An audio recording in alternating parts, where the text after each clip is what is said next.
Welcome back, everybody. It's Dyslexic Dylan here today. We got a really special guest. We've got my high school counselor, Miss Cummins. Hi, Miss Cummins. Hi, Dylan. Thank you so much for coming on. It means a lot. I would do anything for you, my friend. I appreciate it. So being a motivational and dyslexia and education kind of podcast, you're here because you're an education worker. That's correct. So you are a guidance counselor, and you see how many kids you think a day? Or a week. Let's go a week. How many kids I see a day? A week? I'm trying to think. I probably see about 10 kids a day, 5 days a week, so about 50 kids, give or take. Yeah, so you see 50 different personalities, different backgrounds, different ages a week. That's correct, yeah. I have a caseload from 9th grade to 12th grade, so they range in age from 14 all the way up to 18. And with that, you are able, I noticed, like, there's little things about you. You have a contagious smile. And, like, you make it a really comfortable space when you're in your office. Like, you notice there's a big ugly school light in everybody's offices and schoolrooms, and you put a blue paper over it so it looks like a cloud in the sky. So, I try to make the space as warm as possible. Sometimes, and especially with certain types of students, they're afraid to come in and see you, right? So the more welcoming your physical space is, the more likely they're going to find a connection with you. So that's like step one. They walk in, they see this space is safe. I usually have candy, which I used to partake in all the time, my Jolly Ranchers, some lollipops. I have bobbleheads on my wall of all different types of character. I have a lot of like fidget spinners because when students talk to you, a lot of times they're uncomfortable, so they can concentrate on something in their hands. That makes it easier for them to talk. So they come in, they see a welcoming environment, they're more welcome to sit down, and that's how the whole connection starts with the student. And then with that being said, that's 50 kids, but then there's also not all 50 kids are in large classes. Not all 50 kids are athletes. Not all 50 kids are honor students. Right. You see kids with IEPs, and not only seeing kids with IEPs, you interact with them, and then you also have to do meetings with them and their families and all of their teachers. Mm-hmm. That's correct. And I noticed freshman year was rough for me. I obviously didn't know how many letters were in the alphabet, didn't know how to read. Mm-hmm. We had those meetings, and it was like, oh, you're going to get kicked off the wrestling team, you got to get your grades up, and we didn't know what was going on. But you see a lot more than that and a lot less than that. What's it like between, you talk to the teachers that the kids work with, you talk to the parents, you talk to the kids, and then you talk to them all together. What's that dynamic like with, I mean, you were a big motivator for me, right? I'd walk in, you smile. And then you'd be like, I'll never forget it because I was always discouraged. I always thought I was a stupid kid. I always thought I was just some kid in the band to find more friends. And I remember one day, I don't know what grade it was, but you have a very entrepreneur mindset. Mm-hmm. And I was like, what is she talking about? I was like, no, I get it. And I remember you always telling me in meetings, I'm worried about a lot of kids, but I'm not worried about Dylan. Why were you not worried about Dylan? Because academics is it's in a book. It's what you learn. It's like following the steps. But who you are as a person in life is really what's going to take you far. It's your ability to make connections with people. It's your ability to have that fearlessness to try new things, to push yourself out of your comfort zone. And you always did that. You did that academically by trying new things and taking those chances. And sometimes you were nervous and sometimes you had setbacks, right? But you never just said, I'm giving up. You got back up and you did it again. You joined the wrestling team. You joined the band. You went out there and you put yourself out there. And those kind of abilities to connect with people, to talk, to try, is what really helps you in your career, right? It's never the smartest person in the room that is success. It's the person that is driven. It is the person that wants to learn. It is the person that learns to trust themselves and do that. And you have that ability. And I can see that in certain people that have that. There are really smart kids that come across my desk, right, that are really brilliant, smarter than me, right, from the get-go. And that's not always the determining success. It's who they are as a person. Are they willing to stand up when they fall down? Because we all fall down more than once. So a lot of times our students with disabilities, they've had to fight their whole entire lives, right, just to kind of keep up with everyone else. So it's something they've been practicing all along. And that I saw in you. You didn't give up. You were plucky. We still are. I appreciate that. So with that being said, you see, the biggest thing for me that bothered me, wasted potential. I'd know some kids that were incredibly smart, but they'd be smoking pot in their car in the parking lot. Right. And it's like, dude. And then they, Right. come to class. They couldn't even come to class. Now, I remember when I went to BOCES, you advertised it to me. What did you think about me freshman year? You saw that I was struggling, and nobody knew what was going on. What did you observe freshman year?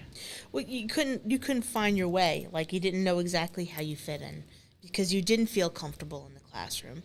And we talk about BOCES, and BOCES sometimes is that outlet for students where they can figure out what their passion is. Not everyone's passion is the same. Like, a lot of times in education, the goal is to get students to go to college to follow that linear path to success. And that is not always a case for everyone, right? People have different intelligences, different strengths that they can use. Sometimes it's music, sometimes it's art, sometimes it's their personality. Now with social media, you can become an influence, right? You can do a podcast. You can use your personality to kind of further your cause. So to me, that when I saw you didn't seem comfortable in that classroom. You needed that something else. And so we kind of, as I got to know you and we kind of played to figure that out. We started off with computers, and you could have started off with BOCES and found something else, but it was an avenue for you to find success, to you to use different parts of your ability to get to a goal. Does that make sense? Yeah. Yeah. So I love the word success because everybody's got a different perspective on it. Absolutely. What is your definition, Julie Cummins, on the word success? For me or for my students? For you. For me, it's just happiness. As a certain aged woman, right, I've been through a lot. I've had my highs and I've had my lows. And for me, I have put a lot of value on just enjoying the things in life, right? Enjoying the things that bring me joy, my hobbies, my interests. I always love to learn, my family, my friends, adventures. That's what happiness is. So as long as I can keep doing that, that's what's going to bring me joy. Do you think that is impactful from your job, seeing that kids that don't come from such a good background and they struggle and their family struggles, whether it's financially or emotionally, or there's someone missing in the puzzle? Is that what maybe makes you feel so happy and grateful? I love my job. COVID has tested that. It has thrown because it took away my ability to interact with my students, and that's really what I love doing. The paperwork is really just the stuff you have to do, but talking with the students is really a joy. So when you really love your job, that's a balance. I love going to work. I love sitting in the office and just having students pop in. I have a couch in there now, so it's really comfortable. Yes, I found that somewhere else in the building, and kids just come in and sit down. Not even my students, and they'll just talk because they see the candy, they see the couch, they come on in, and they sit down and they talk. And I love that because I find teenagers so fascinating. They're perceptions on the world and what they think and the hopefulness. I think that's great. I think, that's our future right there. So the more positive, driven, happy students we have, the better the world will be.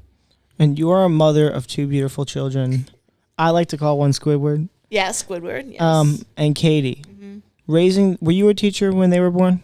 No. So I went into education probably when my daughter was in kindergarten. Is when I graduated and I started working. With my son, I kind of had lots of odd jobs. So I graduated with a BA, a bachelor's in psychology, and then I just kind of took different jobs until I found my niche.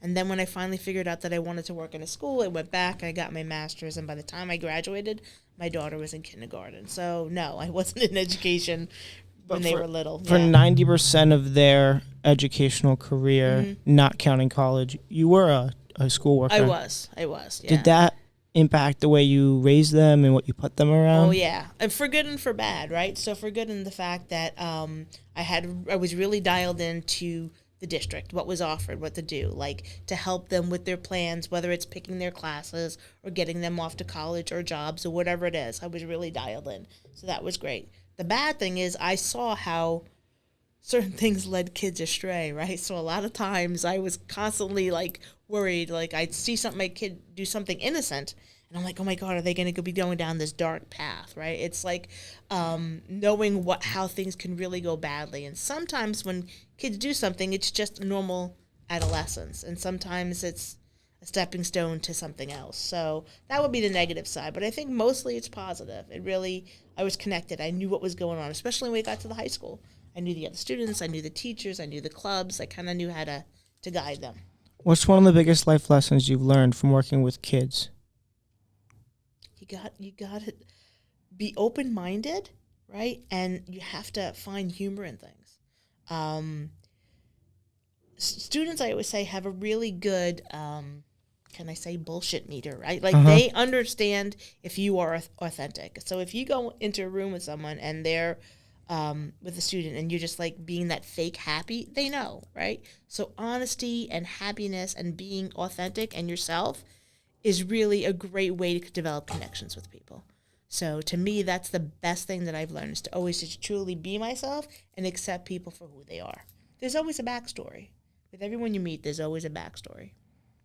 I love that. So is there anything you learned watching me and Xander's journeys of, I don't know about Xander, but may I say overcoming disabilities?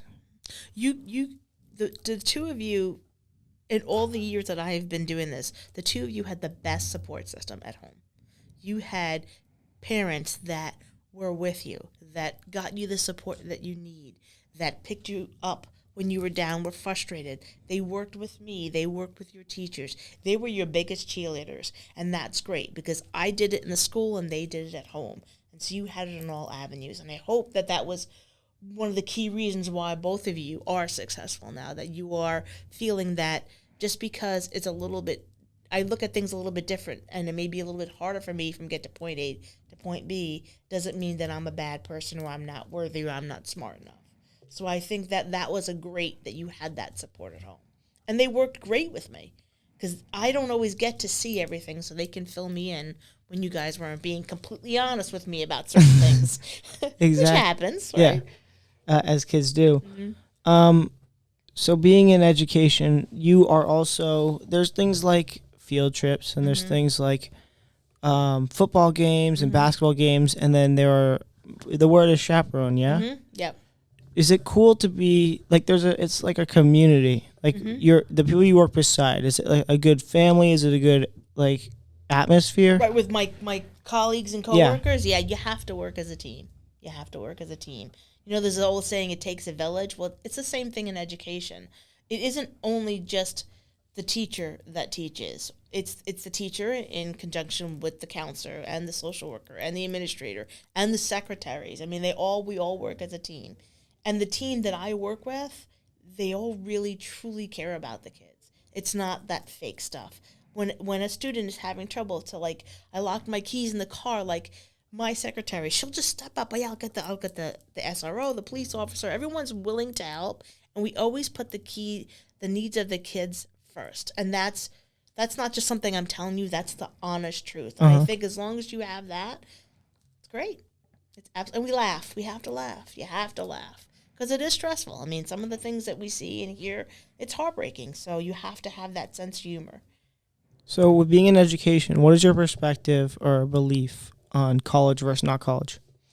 College is a means to an end. It's not a career. And I think that a lot of students get really tied to that if they don't go to college, they're not going to be a success. And that is not true. You need to go to college for the right reasons. And the reasons being that it's going to get you to your goal of being whatever that is. It's an expensive proposition. The average private school right now is averaging about $50,000 a year. Over 4 years, that's $200,000. That's a lot of money if you're going there just to party, which what a lot of students do, right? So it has to be meaningful. There has to be a reason why you want to go to college, not just because everyone else is. And that's a very unpopular thing to say in education, because high schools want to have that 97% of their students going to college. Well, it's not for everyone, and it's not going to get them to where they need to be. I come from a blue-collar family. I am the only one in my family that has a college degree. Okay, they're all successful. They all have their success being happy. They have a home. They have a family. they didn't go to college. It's not the end all be all. And I think especially now with the cost of tuition, it shouldn't be. It shouldn't be that's the only path. And you have a kid from my knowledge, you have one kid in college right now? Yes, so my son Zachary is a senior in college and he wants to be a music teacher, and my daughter is unsure whether or not she's going to go. So she wants to go. They're both music, and she wants to do sound recording, music production. So Yep. she's not sure. She just maybe wants to get the training, or I don't know. So I said, that's fine. Just make sure that you have a plan. You can't graduate and not have a plan, right? We talked about this, right? There has to be something, a job, an internship, something that you're going to do. Just to get up on the Monday after graduation and not have a plan, that's not okay. Yeah, That's not okay. At least have a plan of what you're going to do Right. and start what you're doing. I tell a lot of people, they ask my perspective.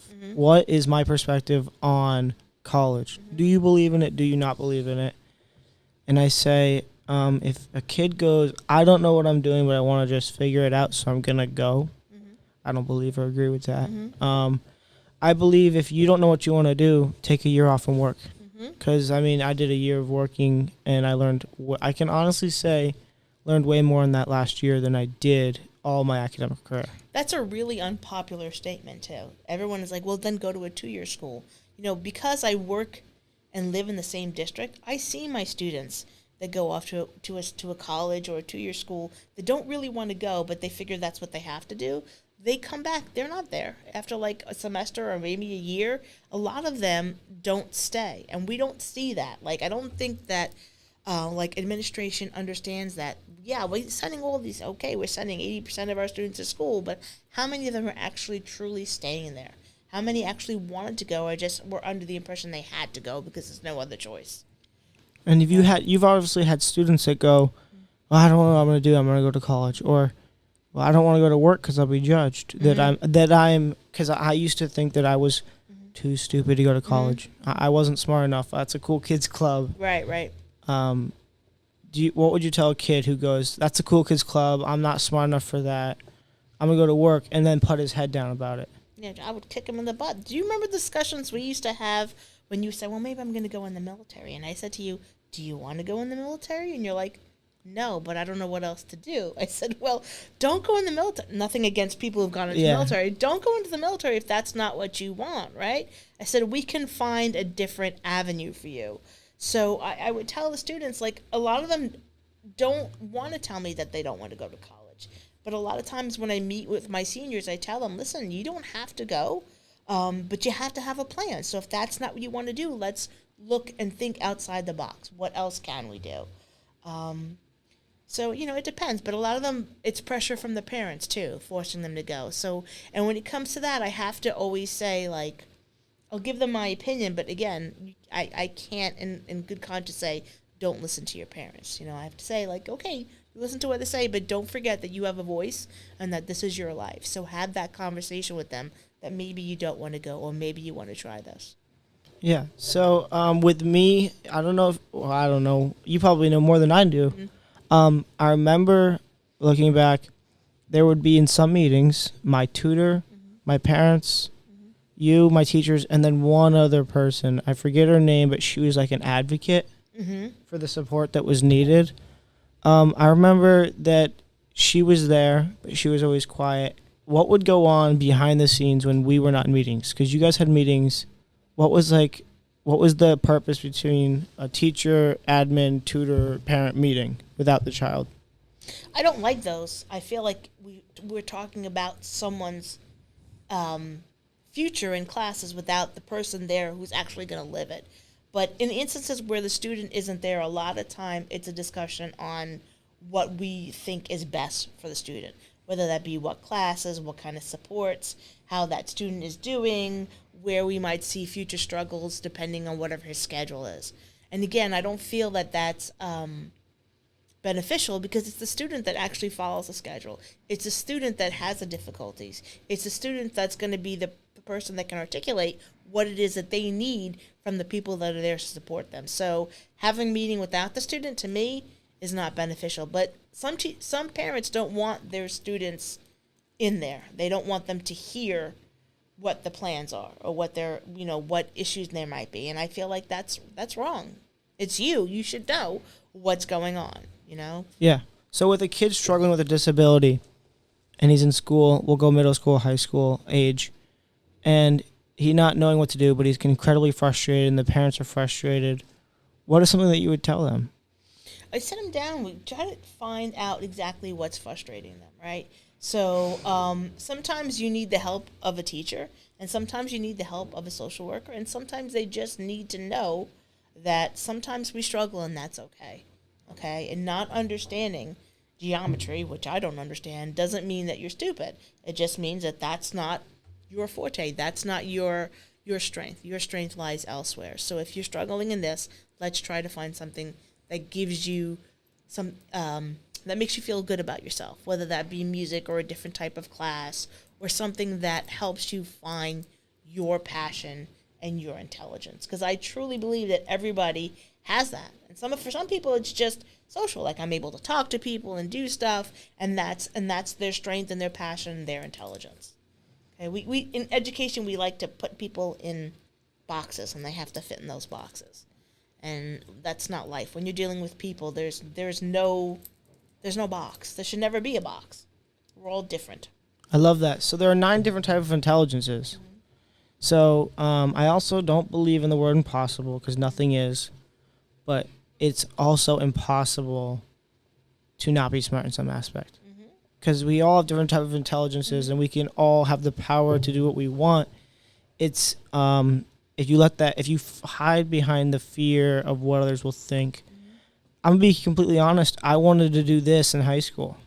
I wanted to have a show. I wanted to write a book. I wanted to be part of a team. And I was too scared of what my peers would say or make fun of me in the halls or comment on the videos. And that's why I didn't start until afterwards. Mm-hmm.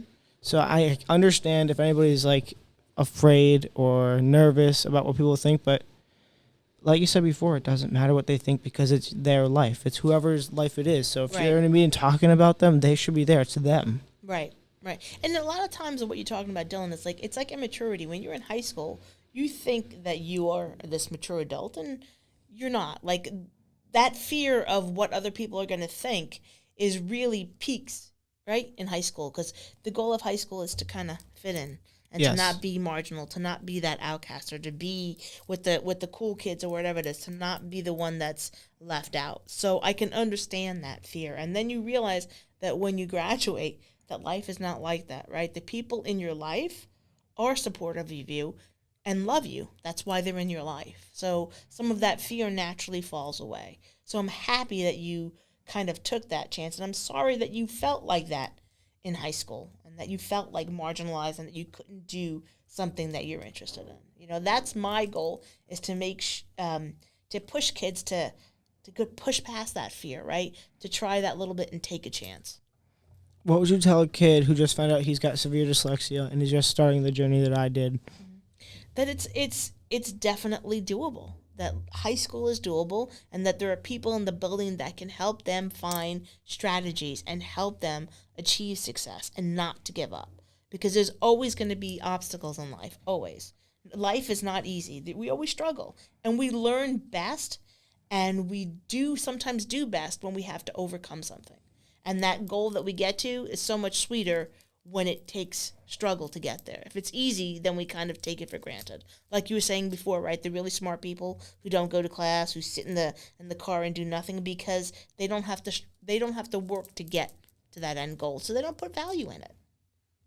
So, what's it like to watch a kid go from a freshman, which is puts them at 14, 15 years old, and you being local, meaning you get to watch the kids go on beyond.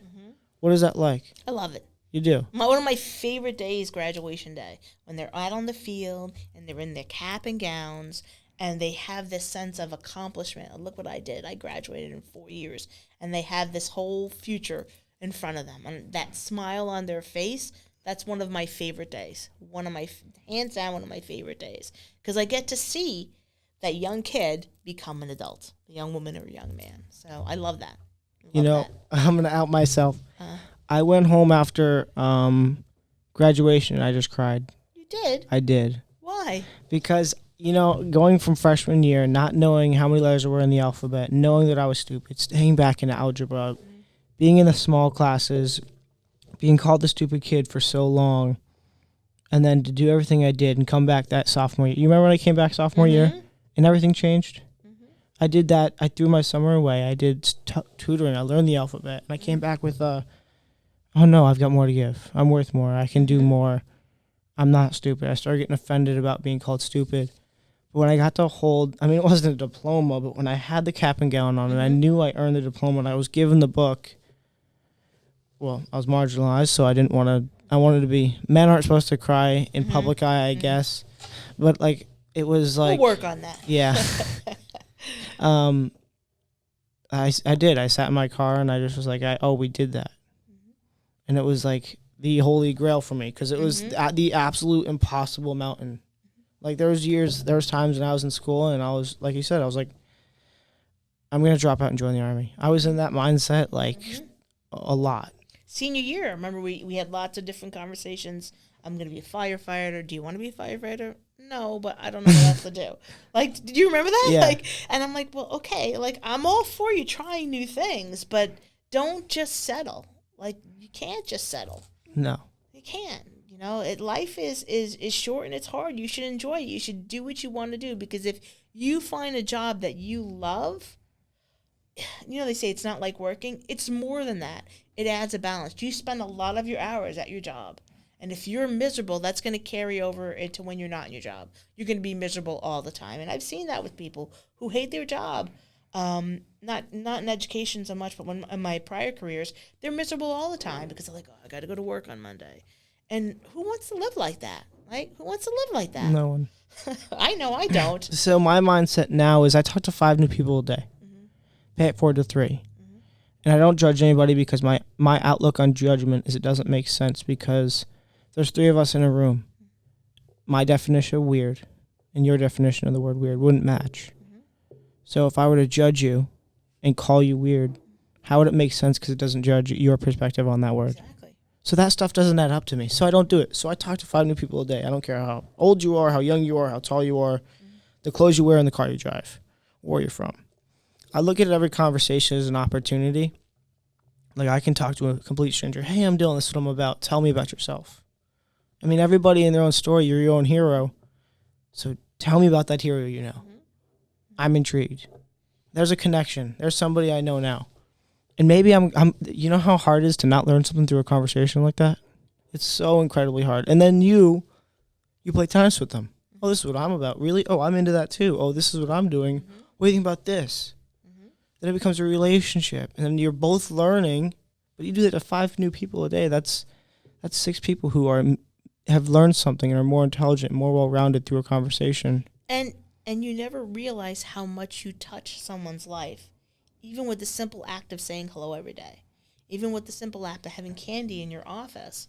There are kids who come back who I didn't know. It meant so much. One day I came in there and I was having a bad day, and you just gave me candy, and we just talked about something silly, and I left out, but that's what I needed. So it's the simplest act of asking someone about their story. You don't know what the ripple effect is for them going forward. This perfect stranger came and asked me about something and made me feel important and made me feel good. So it's a win-win, right? It's good for you and it's good for them. Yeah, so I wake up every day and I smile because I woke up. I look at it, I go, I don't know who did it. I don't know who gave it to me. But somebody has given me the gift to not live this next day because I don't know, but to live in this moment. So I was granted enough to live this very moment. So you can plan a week out all the hell you want. But if somebody doesn't gift you that week, those plans aren't worth nothing. Exactly. That's hard. That's a skill to have, to do that. Yeah? I think I don't always do that. I'm always worried about all the little details. That's part of being a mom. So being able to really stay in the moment is hard, and that's what you're talking about, right? Yes. Staying in the moment, enjoying what you have. Yeah, so it's I've been gifted this day, so I get to go to work. I get to get out of my bed. I get to use all my limbs. I get to connect with people. I get to grow in my career. I get to learn, and I get to touch people's lives. And if I woke up, I can touch 5 more people's lives today. And I have a notebook in my office, and I write down mistakes I made, people I've met, things I've learned. I don't read it. And I come into my office 30 minutes early every morning, and I read it, and I go, how can I implement all of this in today's Dylan that's been gifted and fortunate to see this said notebook? So this Dylan can be better than yesterday's. That's awesome. That's awesome. More people should have that kind of introspection about themselves, right? Then making themselves better makes the people around them better, and that just multiplies. Yeah, and I want motivation is very different because everybody's very different. So I want to be able to touch and motivate somebody who needs you're fat, get off your ass, you're lazy, you're loser, you're doing nothing with your life, get it taken care of. And they're like, okay, I got you. Like, oh, he's right. But there's also people who need well, you need help, but there's no I in team, so we're doing this together. We're going on a run. We're studying. We're going to get this test passed. We're going to lose that weight together as a team. I want to be that middle. We're like, oh, Dylan, I understand what he's saying. I'm motivated. I'm moved. But, like, the little things is, like, you make somebody smile. If they're having a crappy morning, their day's better now and you fixed it. If their day's okay, you made it better because they smiled. If it's going good, you've ensured that it's going to be great because they're in that mindset. Fabulous. Keep going. I'm listening. I'm definitely into what you're saying. It's absolutely true. I think people forget that. We get so bogged down in the little details that we don't see the gratefulness, to be grateful, right? To be grateful for what you have, for the people in your life, for the job that you have, for whatever it is, the things that you hold dear. Don't ever forget that because they're not guaranteed. They're definitely not guaranteed. For a long time, I thought the clothes that I wore, the car that I drove, the girls I was surrounded by, the town I lived in mattered on who I was. And my dad said, get that goofy shirt off you. The man makes the man. The car he drives doesn't make the man. The belt he wears doesn't make the man. The job he has doesn't make the man. The man makes the man. And my success is I want those who watched me through and seeing me now to smile and go, I'm proud of what he's done. I'm proud of what he's doing, and I'm proud of where he's going. This is true, but you have to believe that as well, because that's the most important. Are you proud of where you've been, and are you proud of what you're doing, and are you proud of where you're heading? Because when you put your head down the pillow, that's that person's opinion. That's the most important. Is yours. Okay. Yeah.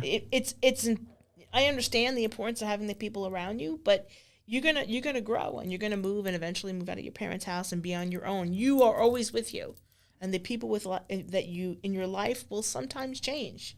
Not that you won't ever see your parents again, but maybe you move and they're a little further away, and maybe your brother is a little further away, and people that you see every day you won't. So believing in yourself and being proud of yourself, that's more important than whatever anyone else believes. Thank you so much. What is one thing you would say to the audience? Any kid who's struggling with anything, motivation, schoolwork, a disability, not fitting in, what would you tell them? That things always change, always, for good and for bad. And if you are having a bad time now, that is not forever, okay? Tomorrow can bring something that changes it. A person, an activity, an event, and that we're always changing. So if you're struggling now, it doesn't mean that you're going to struggle tomorrow, the next day, or the next day, right? Reach out to the people in your lives. Get that help. It's not a weakness to ask for help. It's a weakness to not ask for help. Awesome. Ms. Cummins, thank you so much for coming on. You're welcome. You've impacted my life so incredibly through my high school career. Well, that makes me very, very happy, and I'm going to try not to cry because that's what we shoot for in education, right? Is to help students to be their best, right? To make this place, this area that we live in the world that we live in better. Thank you so much. You guys, this is Dyslexic Dylan and Ms. Cummins. You're all beautiful. There's 9 different types of intelligences. Hang in there. You got this. You are smart. You're beautiful. You're capable, and you are strong. This is Dylan with DS for Dyslexia signing off. Thank you so much. See you next time.